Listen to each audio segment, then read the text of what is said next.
सम्मानित सभामुख महोदय, हामी विनियोजन विधेयकको विभिन्न मन्त्रालय अन्तर्गतका छलफलमा सहभागी भइरहेका छौँ।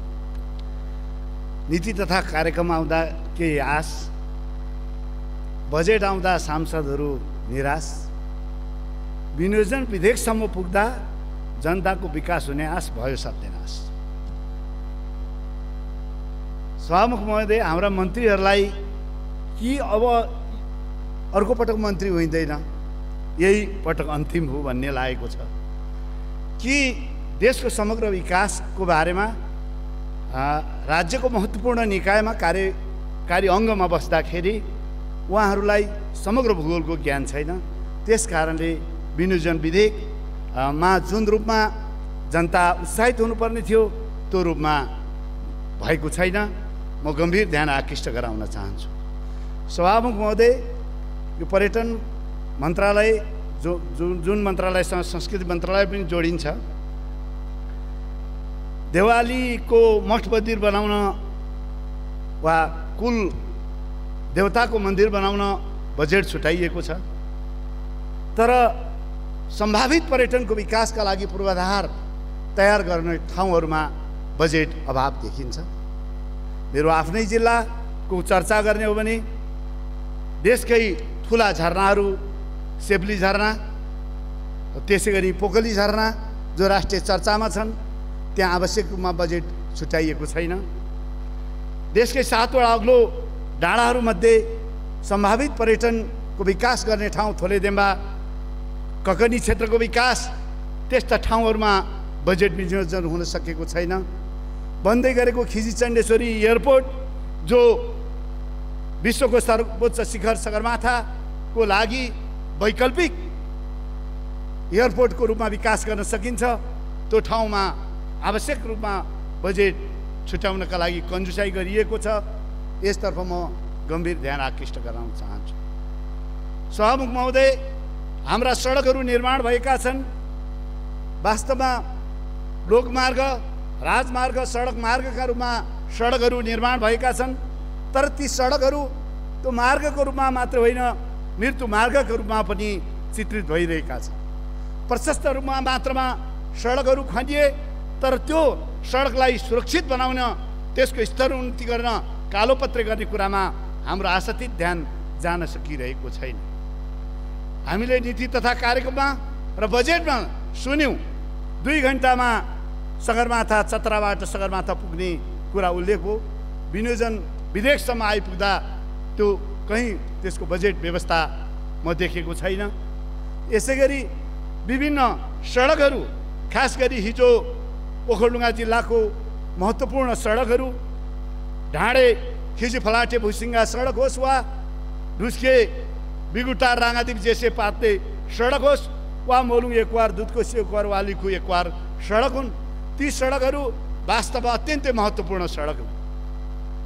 तीलाई केही बजेट मार्फत प्रदेशमा हस्तान्तरण गर्ने सूचीमा राखिएको छ, तर त्यो 90 कुनै 80% सडकहरू सङ्घीय सरकारको लगानीमा निर्माण भइसकेका छन्। निर्माणको उत्तरार्धमा रहेको, सम्पन्नताको उत्तरार्धमा रहेको ती सडकहरूमा वास्तवमा चाहिँ केही बजेट विनियोजन गरेर त्यसलाई हस्तान्तरण गर्दा उपयुक्त हुने थियो, त्यस्तो हुन सकिरहेको छैन। लामो समयदेखि बजेट छुट्टिएको छ। साङुटार घोराखोरी ओखलढुङ्गा कुइबिर सडक, त्यो सडकमा वास्तवमा चाहिँ कालोपत्रेका लागि बजेट छुट्याइयो, तर ढिला सुस्ती भइरहेको छ। ठेकेदारका कारण त्यो अलपत्र छ। यस वर्ष पनि केही रकम छुटिएको छ, तर त्यो कार्यान्वयनको सन्दर्भमा जुन प्रकारको ढिला सुस्ती हो, सम्बन्धित मन्त्रालयको ध्यान गइरहेको छैन भन्ने मलाई लागेको छ। यसै गरी स्वर्ण चक्रपथ लगायतका सडकहरूमा जुन प्रकारले ध्यान दिनुपर्ने र बजेट विनियोजन गर्नुपर्ने हो, त्यो हुन सकिरहेको छैन। मैले पटक पटक म मात्र होइन, 6वटा जिल्लाका सांसदहरूले खास गरिकन बिर्सैया, कटारी, घुर्मी, ओखलढुङ्गा, सोलु, सल्लेरी सडकको निर्माणको सन्दर्भमा गम्भीर ध्यान आकृष्ट गरेका थियौँ। त्यहाँ कटारी, घुर्मी खण्डमा त्यो सुरुङ मार्गको सम्भाव्यता अध्ययन गरियोस् भनेर हामीले माग पेश गरिएका थियौँ। त्यसबारेमा यो विनियोजन विधेयक मौन छ भन्ने कुरा म राख्न चाहन्छु र गम्भीर ध्यान आकृष्ट गराउन चाहन्छु। सभामुख महोदय, आज हामी जुन ढङ्गले विकासको चाहिँ संरचनाको सन्दर्भमा छलफल गरिरहेका छौँ। हामीले केही सूचाङ्कका आधारमा त्यसलाई आधार बनाएर अगाडि बढ्नु पर्दछ भन्यौँ। केवल जनसङ्ख्यालाई आधार मान्दाखेरि विकट भूगोलका बस्तीहरू पछाडि परेका छन्, जिल्लाहरू पछाडि परेका छन्। त्यस कारणले केवल जनसङ्ख्याको आधारमा मात्र होइन, भूगोलको आधारमा पनि विकासको बजेटहरू विनियोजन गर्नुपर्छ। भोको भन्छ डाँडा अगाडि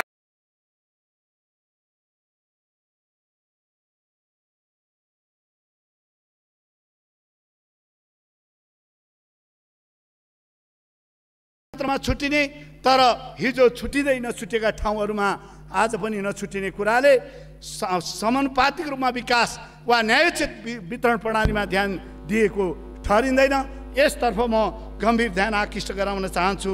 सभामुख महोदय, यति बेला हामीले चर्चा गरेका छौँ कि वास्तवमा हाम्रो देश रेमिट्यान्सले चढेको, आज 40 लाखभन्दा बढ्ता युवाहरू विदेशिनु परेको र त्यहाँ रोजगारका लागि जानु पर्यो भनेर पटक पटक हामीले सुनेका छौँ, उठाएका छौँ, सबै सहमत छौँ।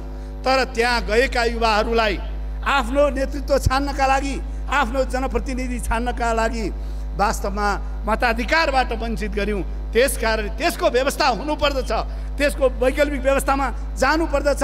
विदेशमा रहन बाध्य भएका लाखौँ युवाहरू र चाहिँ नेपालीहरूले आफ्नो देशको प्रतिनिधि छान्न राजनैतिक अधिकार उपयोग गर्नका लागि त्यो वातावरण मिल्नुपर्दछ भनेर हामीले धेरैचोटि कुरा उठायौँ। तर यो विनियोजन विधेयकसम्म आइपुग्दा त्यो पनि उल्लेख नहुनु एउटा गम्भीर चिन्ताको विषय हो। यसतर्फ पनि ध्यान आकृष्ट गराउँदै मेरा भनाइहरू अन्त्य गर्छु। धन्यवाद।